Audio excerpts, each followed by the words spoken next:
Aisha Evergreen. Today I get to bring my spring 2024 plants out to begin the hardening off process. I know that our forecast here in zone 7B, I should be able or yeah, I should be okay with leaving my plants out or whatever.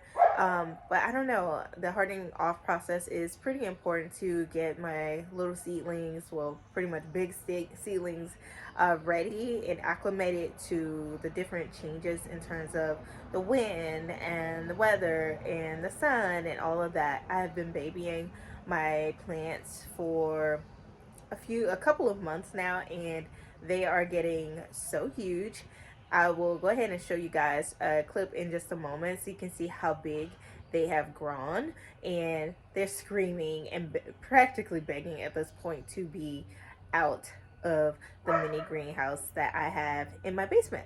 So let me go ahead and give you a quick little shot. All right, guys. So basically, this is what we're working with. This it has 1, 2, 3, 4. Okay, so my little greenhouse has 4 different levels. I am in my unfinished basement, so that's what you see behind it. But anywho, we're here for the greenhouse. So on the top level here, we have just different tomatoes, dill, what else do I have back there? I think calendula, borage, that sort of thing.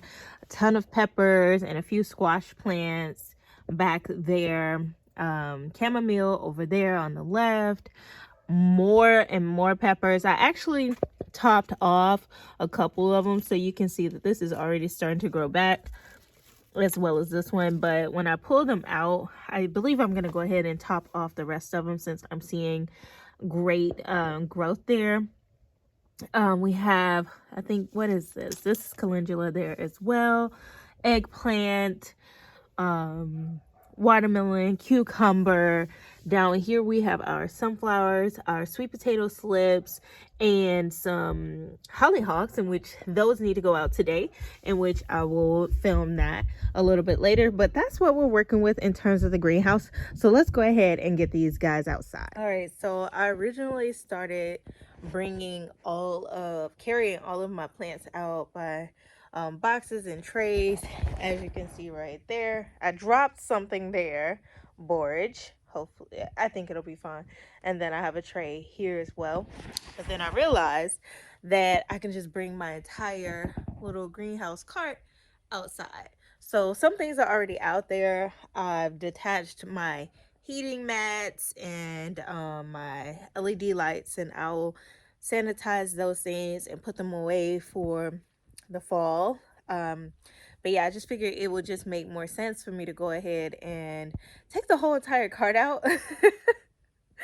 and maybe cover them up, zip them up at night, depending upon the temperature. I'm gonna have to do something with this sweet potato because we don't want anybody to come and snatch that up throughout the night, raccoons, possums, or what have you.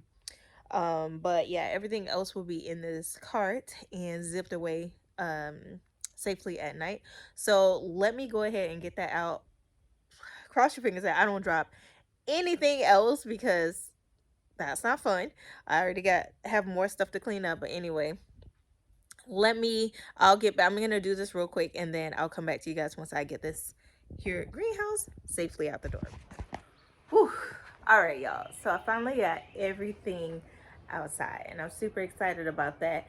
I did not drop any more plants, but what I did lose along the way were 2 wheels off of my greenhouse.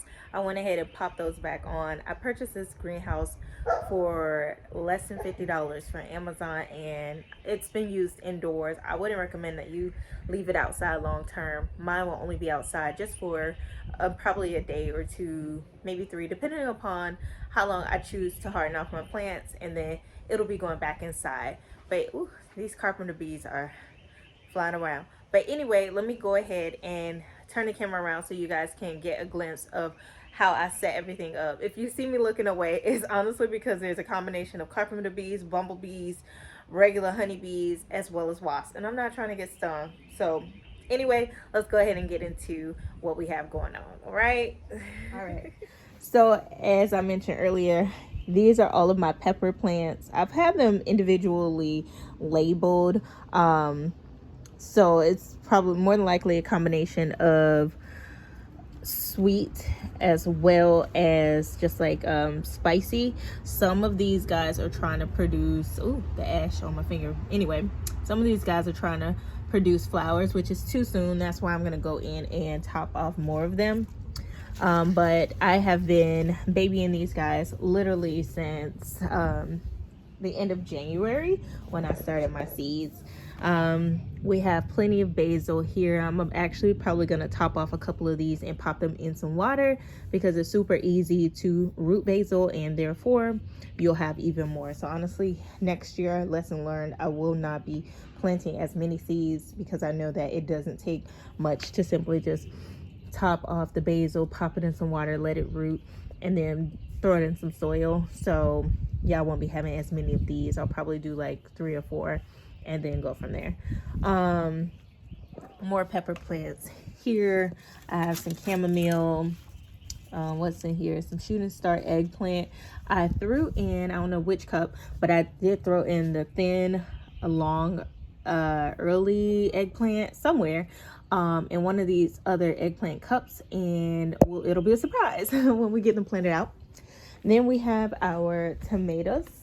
So, and my son would say, who's gonna be 4, he said a tomato. But yeah, so I have the yellow pear tomatoes. Oh goodness, oh my goodness. All right, I'm back. A bee said not today. But anyway, so yeah, we have this sweet, super sweet 100s here. As you can see, look at this. This has been growing for some time, so it's pretty long, and I'll show you where I'm gonna put that. We have the what's this one? I guess it's my mystery tomato. No, that's another sweet, super sweet. That's a little grape red tomato. Another yellow pear.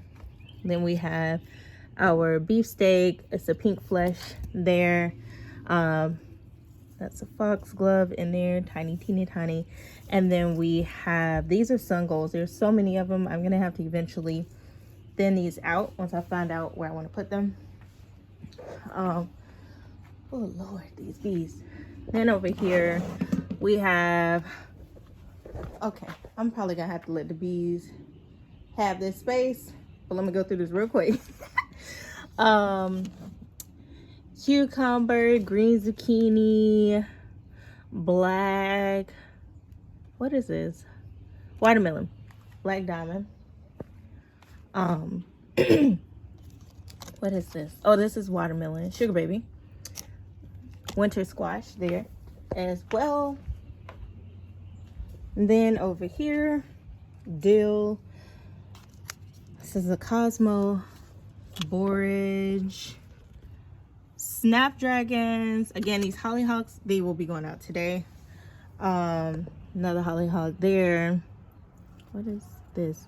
These are all sunflowers in this pink tray. More peppers, lupin back there. I need to bring that out. Yeah, it's desperate. I need to bring that out. More shooting star eggplant peppers.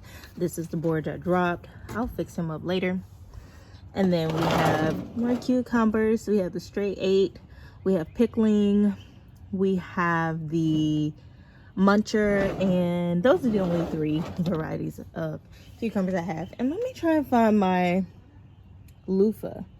Where is the loofah? Oh, I must have lost it. It gotta be somewhere up in here in the mix. Oh my gosh. Okay, I'm gonna go and find my loofah as well. But yeah, so that's basically what we got. Oh yeah, and a little bit of purple basil right down there as well. So that's what we have for now. I'm gonna try and find my loofah because I honestly don't know where I put it. But yeah, that's that. And this is just a glance of how I have everything just kind of sitting out here sunbathing. So exciting. Just so exciting. All right, I'll be back later.